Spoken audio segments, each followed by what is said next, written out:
today we are celebrating the first Sunday of Advent, year B, which ushers us into a new liturgical year, in the liturgical year B.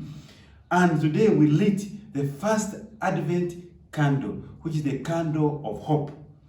Advent is a time the church gives us every year so that me and you may be able to prepare both physically and spiritually to stay awake as we wait to celebrate the birth of Jesus Christ that happened 2,000 years ago, but also as we wait for the second coming of Jesus Christ.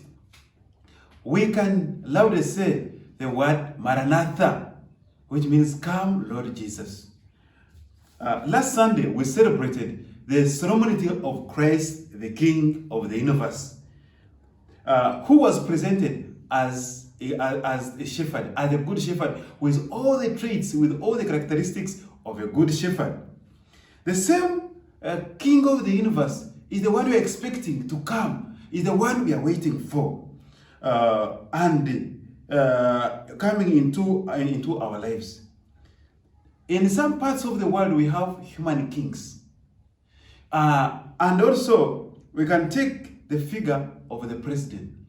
If one of us was told that the king is going to visit you, the president is going to visit you, we would do all the necessary preparation. The king would find us neat, would find us ready, would stay awake because the king or the president is coming to visit us. Now, my dear brothers, my dear sister, if we prepare for the human king, for the president, what about the king of the universe coming into our lives, coming into our hearts, coming into our homes, coming into our countries, and coming into the world? What amount of preparation that we need to do, because it's the King of the universe who is coming, and his coming, it is salvific, that is coming to save me and you. Our first reading from the book of Prophet Isaiah, we hear the community lament. The children of Israel felt God hid from them. But in their lament, they never lost hope. Instead, they addressed God as the Father. That's the confidence they had in God as their Father. Isaiah acknowledges that people had sinned. And using his words, we see, but you are angry and we sinned because you hid yourself and you transgressed. We have all become like the one who is unclean, and all our righteous deeds are like filthy cloth.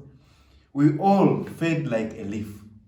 They are the words we borrow from the first reading from the book of Prophet Isaiah.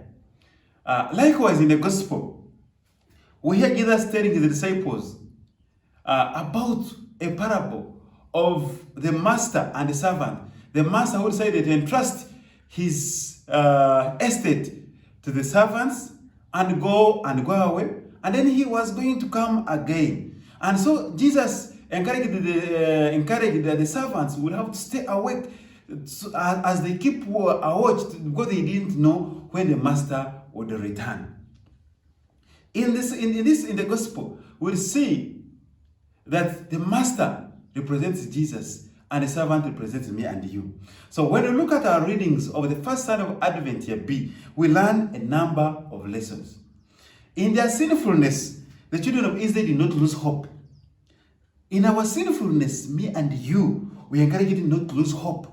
We've lit the first candle, which is the candle of hope, that all of us are supposed to have the hope. And as we have the hope, the church has given us this time to renew our relationship with God. Can we have the hope of renewing our relationship with God and renewing our relationship with one another, with our brothers? And this one you can do through the sacrament of reconciliation. The same way the children of Israel trusted in God and called God Father. It suggests a relationship between children and their father, children and their dad. God remains our Father, all of us. Therefore, we must claim our right position, because this God who is our Father to us is full of mercy, is kind, is forgiving. Therefore, let each one of us during this time of Advent recognize that God is our Father and is ready to reconcile, is ready to forgive us, and we claim our position as children. Let the words of the prophet teach and touch each one of us. Even as we have sinned, and even when we become unclean, our righteous deeds sound the same way, that our righteous deeds they are like the filthy cloth before the Lord. Let this Advent be the time of cleansing ourselves, become the time of washing away all that is unclean, so that our righteous deeds will be good before the Lord.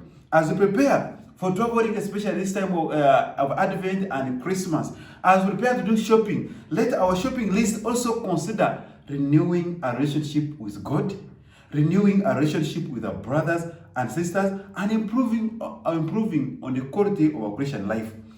In the gospel, the master represents Jesus Christ, and the slaves represent me and you. If the master was going to return, if Jesus was going to return today, which state would he find him? Would you find yourself? Would you find myself? Is the question that we need to ask ourselves. That means we need to keep awake. We need to, keeping awake means we have to deny ourselves some of the sleep. So my dear brother and my dear sister, what is that kind of sleep that we need to deny ourselves in this time of the Advent, so that we may be able, when the Master comes, when Jesus Christ comes, also we are fit for him. Last week, here in Uganda, the Ministry of Internal Affairs released the statistics of the inmates we have in the prisons. To our surprise, Catholics who are in prison are 41% of the total number of the inmates, almost a half. Anglicans are 29.5%, and Muslims are 16.4%. If you combine the Catholics and the Protestants, who are the Christians, would be 72%.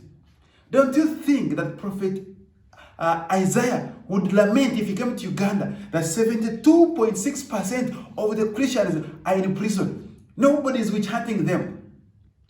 My dear brother, my dear sister, what has gone wrong? And that's why, as a church, we really need to stand up prophetically so that people may be able to change their lives. We get the good news in our second reading, where St. Paul tells us that God's grace has been given to us in Jesus Christ. And in every way, we have been enriched in him. Advent is here so that we may be able to renew our grace, that the grace sin had snatched from us. Once we prepare ourselves, once we through the sacrament of reconciliation, we are able to gain that grace, and as we prepare for the birthday of Jesus Christ, that will be full of grace. The Lord be with you.